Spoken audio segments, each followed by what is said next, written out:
First Contact Reborn. The void between stars held many secrets, but few as shocking as what the expedition ship Nebula Seeker discovered in a forgotten corner of the Orion Arm. Captain Thraxi, her scaled carapace gleaming in the blue light of the command bridge, leaned forward on her four arms as Earth grew larger on the view screen. Final approach to the human homeworld, announced Navigator Pell, his gelatinous form rippling with excitement. 500,000 standard cycles since any official contact with this system.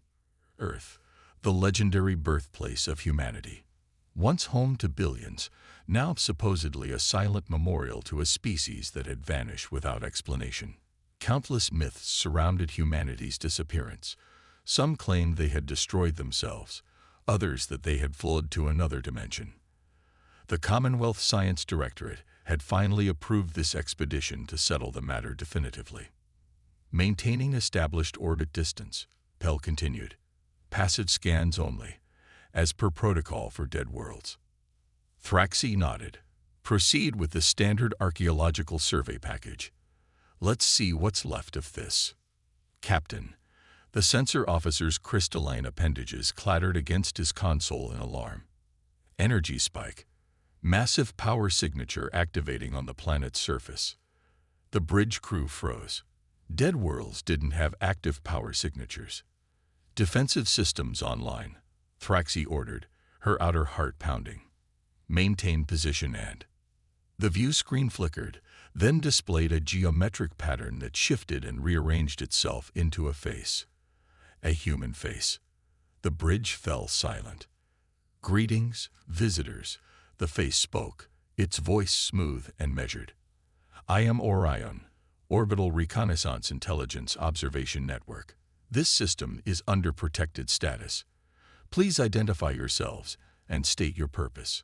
Thraxi's secondary eyes blinked rapidly. An artificial intelligence, still functioning after 500,000 years. This is Captain Thraxi of the Galactic Commonwealth vessel Nebula Seeker. We are a scientific expedition studying extinct civilizations. We believe this world to be abandoned. The digital face smiled.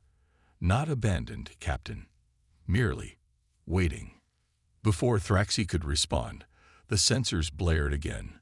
Beneath them, massive sections of Earth's surface were moving, sliding apart to reveal enormous structures rising from underground bunkers. Orbital platforms that had appeared to be space debris suddenly illuminated, their systems coming online after eons of dormancy. By the cosmic egg, whispered Science Officer Mentu, her feathered crest standing on end. Those are warships.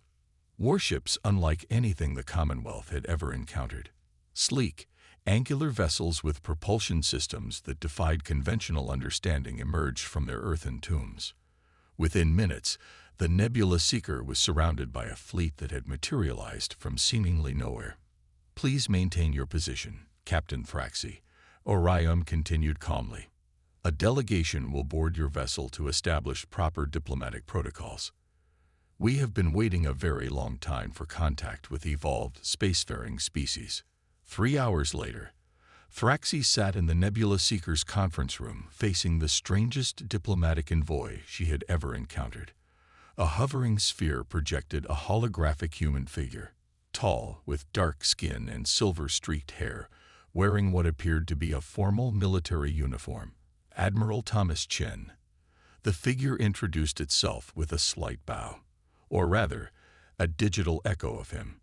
The actual Admiral Chen hasn't existed in physical form for approximately 489,000 years. Beside Thraxi, Commonwealth Ambassador Lorix leaned forward, his antennae twitching with curiosity.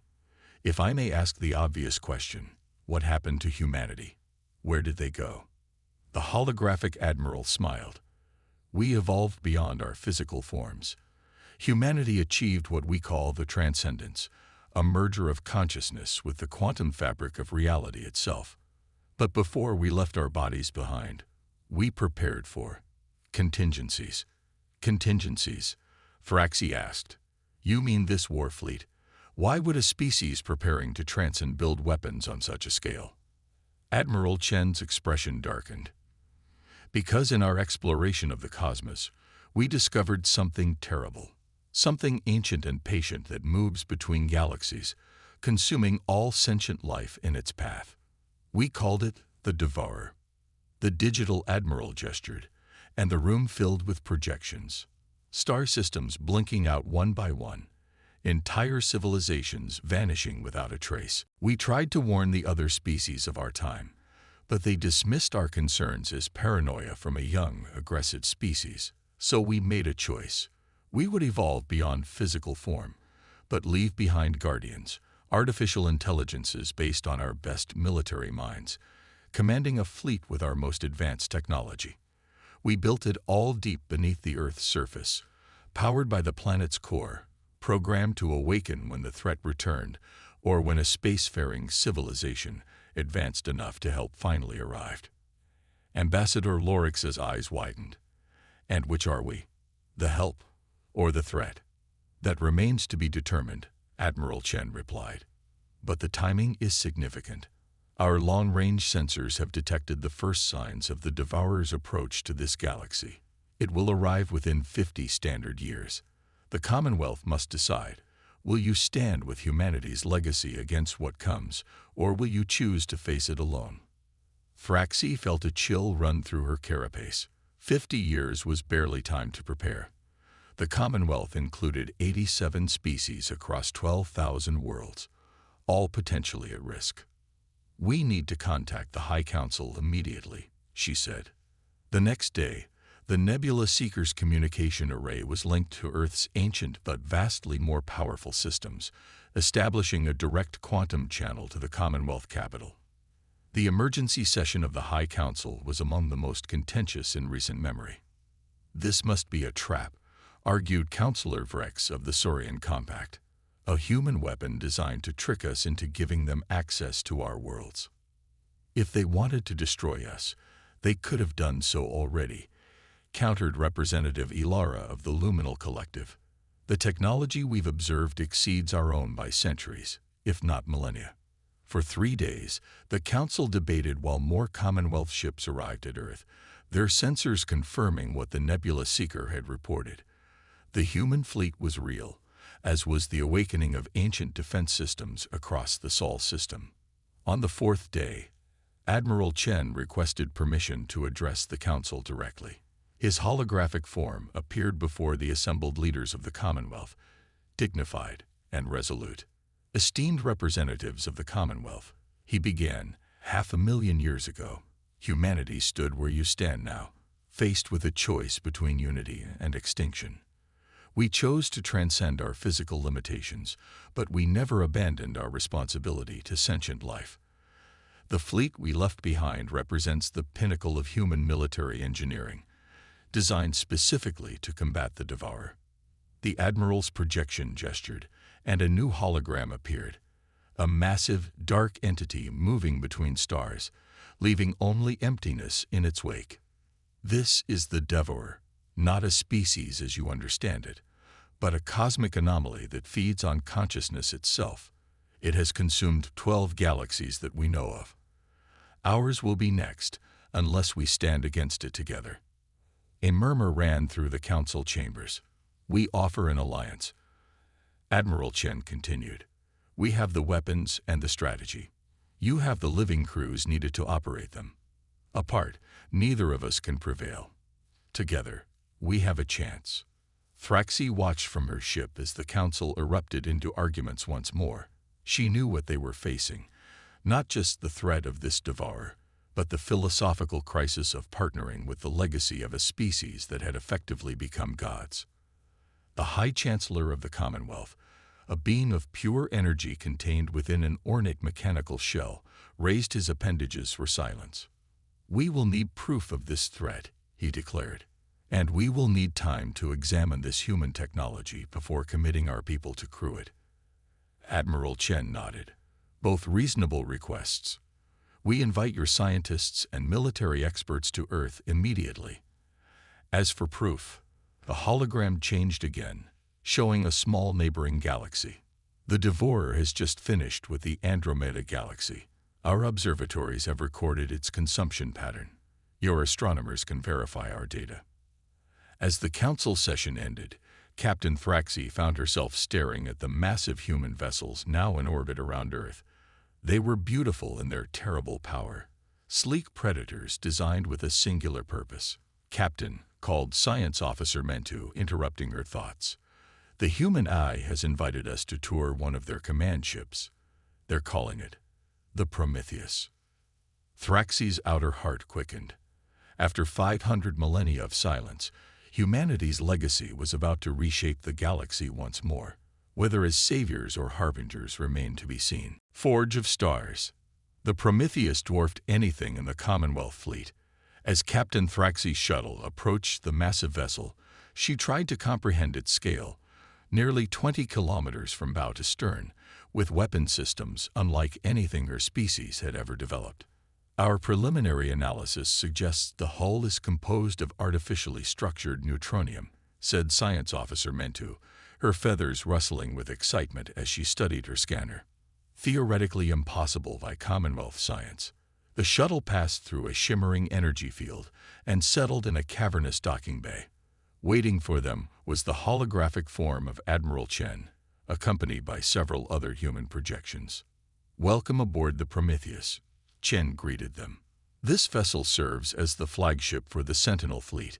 It was designed to be operated by a crew of 50,000, though it can function with as few as 1,000 with sufficient AI support."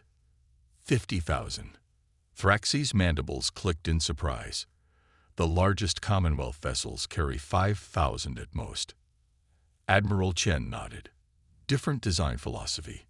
We built these ships to be crewed by multiple species working in concert, a testament to our belief that diversity of thought would be essential against the Devourer." The tour that followed challenged everything the Commonwealth delegation thought they knew about physics, engineering, and warfare. They walked through engine rooms where artificial gravity shifted direction, seemingly at random, weapon systems that manipulated the fundamental forces of the universe, and control centers with interfaces that adapted to any biology that approached them.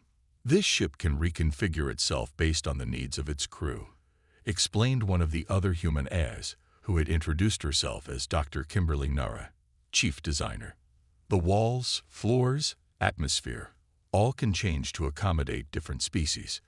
As if to demonstrate, the corridor they were walking through suddenly widened to better accommodate Pell's flowing locomotion, while the lighting shifted to a spectrum more comfortable for Mentu's avian eyes. "Why go to such lengths for species you never met?" Ambassador Lorix asked. Dr. Nara's holographic face showed a gentle smile. "Because we knew that if humanity transcended, the fight against the Devourer would fall to whoever came after us.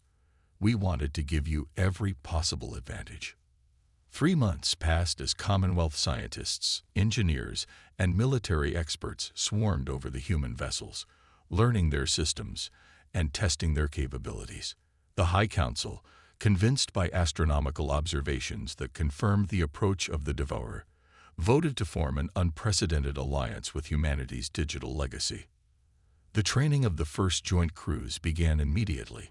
Thraxi, promoted to fleet commander, found herself responsible for coordinating 87 different species who would operate the massive human warships. Cultural differences, biological incompatibilities, and centuries-old rivalries all threatened to undermine their efforts. "I don't know how to make this work," she confessed to Admiral Chen one evening, as they stood in the Prometheus's observation deck, looking out at the assembled fleet. Some of these species were at war with each other within living memory. The Admiral's hologram nodded thoughtfully. "Humanity faced the same challenge when we first reached for the stars. We had thousands of years of conflict behind us. Different nations, ideologies, religions. What united us was a common threat and a common purpose." "And what was that purpose?" Thraxi asked. "To ensure that consciousness itself, the universe's awareness of its own existence, would continue." Chen turned to face her, his digital eyes somehow conveying genuine emotion. "That's what the Devourer threatens, not just lives or planets, but the very concept of thought and purpose in our galaxy." Training intensified as reports came in from the outer observatories. The Devourer was accelerating. somehow aware that it had been detected. The 50-year timeline shrank to 30, then 20. On the day the first fully trained crew took command of the Prometheus, Phryxi stood on the bridge, now transformed to accommodate the diverse biology of her officers. Kel controlled navigation through a fluid interface that responded to the currents of his gelatinous body. Mentu's feathered appendages danced across holographic displays that detected patterns invisible to other species. "All systems online," reported Chief Engineer Zox, his mechanical limbs interfaced directly with the ship's diagnostics. "Quantum drives at full capacity." Phryxi settled into the captain's position, which adjusted to support her exoskeleton perfectly. Beside her, Admiral Chen's hologram stood at attention. "The Commonwealth Fleet reports ready," said Communications Officer Leary, her crystalline form refracting the bridge lights. "All 200 human vessels are crewed and operational." "Are we truly ready for this?" Phryxi asked quietly, for Chen's ears only. The Admiral's expression was solemn. "No one is ever truly ready to face extinction, Commander. But together, we stand a better chance than either of us would alone." Phryxi nodded and straightened to her full height.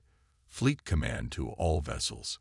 Commence synchronized quantum jump to the perimeter defense line. We meet the Devourer at the edge of our galaxy, not in the heart of our worlds." As one, the massive fleet, ancient human warships crewed by the diverse species of the Commonwealth, vanished from Earth orbit in flashes of brilliant light, bound for the intergalactic void where the first battle would take place.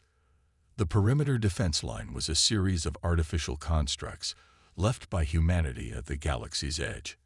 Massive sensor arrays and automated weapon platforms designed to slow the Devourer's approach.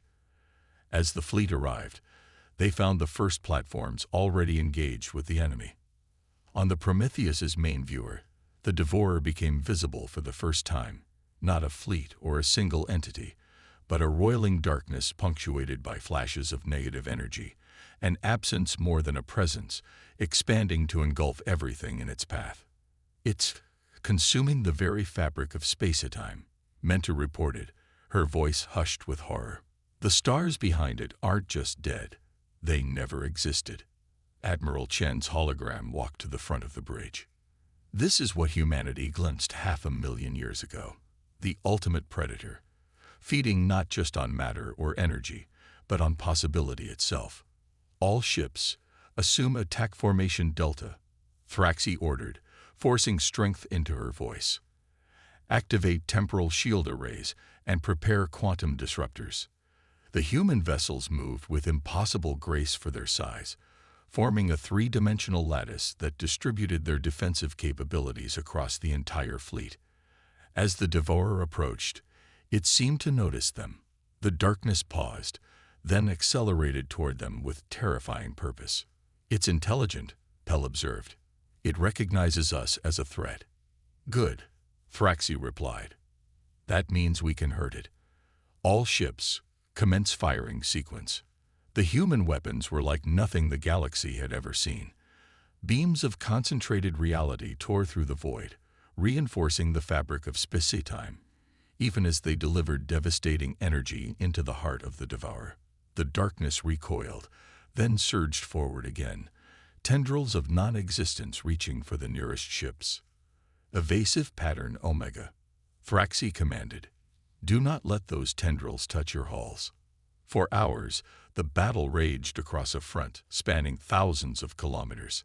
3 Commonwealth-crewed vessels were lost, consumed utterly by the darkness. But the Devourer was being contained, pushed back by weapons designed specifically to counter its nature. In the Prometheus's engine room, Chief Engineer Zox worked frantically to maintain the quantum drives at maximum output. "The containment fields are reaching critical levels," he reported. "We can't sustain this attack pattern much longer." On the bridge, Admiral Chen's hologram flickered momentarily as the ship's systems diverted power to weapons.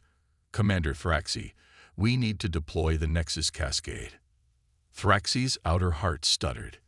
The Nexus Cascade was the most powerful weapon in the human arsenal, a chain reaction that would temporarily collapse all quantum possibilities in a defined region of space, essentially creating a dead zone where nothing could exist, not even the devourer. The casualty projections, she began, are better than extinction. Chen finished. We position the fleet in a sphere, fire inward, and create a quantum dead zone with the devourer at its center. Some ships on the inner perimeter won't make it out in time. For a moment, Thraxi was silent, weighing the lives of her crews against the countless billions in the galaxy beyond. Then she nodded once, sharply. All ships, reconfigure to sphere formation. Prepare to activate Nexus Cascade on my mark. The fleet moved with practiced precision, forming a perfect sphere around the roiling darkness of the devourer. On each vessel, crews prepared themselves for what might be their final moments. Inner sphere ships, Thraxi addressed them, her voice steady despite her fear. Your sacrifice will not be forgotten. You are the shield that protects our galaxy, all our peoples, all our futures. Nexus Cascade charged and ready, reported Weapon Officer Krell, his tentacles working multiple controls simultaneously. Thraxi looked to Admiral Chen, who nodded solemnly. For humanity and the Commonwealth, she said. Fire. The universe seemed to hold its breath as hundreds of quantum disruptors fired simultaneously, their beams converging at the center of the sphere where the devourer writhed and expanded. For a moment, nothing happened.